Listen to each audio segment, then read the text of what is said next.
j'espère que vous allez bien. C'est Arima Code. Dans cette nouvelle vidéo, je voudrais juste faire un point sur le contenu de la chaîne. La chaîne, en fait, sera, on va dire, pour donner des cours principalement de maths, de physique, de chimie et d'informatique. Après, je pourrais donner un peu quelques conseils d'une méthode qui m'a aidé aujourd'hui pour réussir. Parce que si je me tiens devant vous aussi, vous présenter un peu en griffe un mini CV de qui je suis.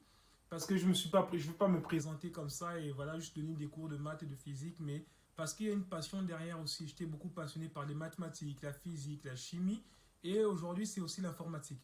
Donc aujourd'hui, je suis ingénieur logiciel, donc j'ai fait plusieurs entreprises, dont la SNCF et pas mal de noms, L'Oréal, voilà, j'ai fait quelques boîtes, bon, bref. Mais sinon, on va dire, j'ai ce parcours d'ingénieur logiciel. Donc aujourd'hui, je développe dans des sites internet, des applications mobiles et des développeurs de logiciels. Bon, de temps en temps, je me mets aussi un peu à coder des jeux. Bon, ça, c'est juste un peu pour me divertir comme ça. Mais mon parcours, en fait, qu'en est-il? J'ai fait d'abord une terminale S pour le système français, mais qui est en Afrique centrale l'équivalent de terminale C. Après, j'ai intégré une prépa qui est au Gabon aussi, où bah, je suis d'origine gabonaise, donc j'ai intégré une prépa au Gabon.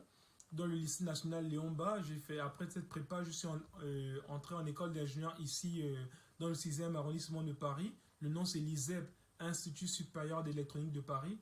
Après, j'ai fait une deuxième école d'ingénieur qui est Mines Télécom ou Télécom Paris Tech dans le 13e arrondissement.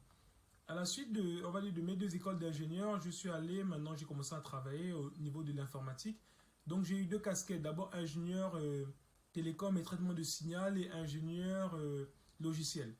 Donc j'ai quand même pu quand même bien me trimballer avec des mathématiques, de la physique un peu partout et j'étais beaucoup passionné par ça. Et donc c'est au travers de cette passion que j'aimerais partager parce que j'ai beaucoup aidé d'élèves, j'ai aidé plus de 500 élèves au total en mathématiques pour avoir des examens, des concours et plein d'autres choses. Et comme je ne peux pas toujours aider tout le monde de façon, on va dire, distincte, donc je suis obligé d'essayer de centraliser, on va dire des connaissances que j'ai pour pouvoir partager en une fois au plus grand nombre. Et donc c'est pour cela que le but de la chaîne, c'est pour pouvoir enseigner des mathématiques, de la physique, de la chimie, mais aussi de l'informatique, parce qu'aujourd'hui je suis aussi passionné d'informatique. Et donc avant d'aller en profondeur sur toute chose, j'aimerais toujours aller d'abord, avant d'aller en hauteur, pardon, sur toute chose, j'aimerais d'abord aller en profondeur. Ça veut dire que dans tous les domaines, dans chaque chapitre, avant de commencer un cours dans un chapitre précis, on va d'abord situer le contexte historique. C'est-à-dire, par exemple, si on prend le cas des limites, pourquoi les limites sont arrivées aujourd'hui dans notre quotidien, ou bien quels que soient les noms, pourquoi il y a eu pi, pourquoi il y a eu ceci ou il y a eu cela. Et donc, tous ces investissements vont nous permettre de pouvoir comprendre l'origine de toute chose. Même en informatique, quand il y a eu des logiciels qui ont été développés, qui ont été mis en place, des langages informatiques aussi, ils sont venus pour répondre à des problématiques.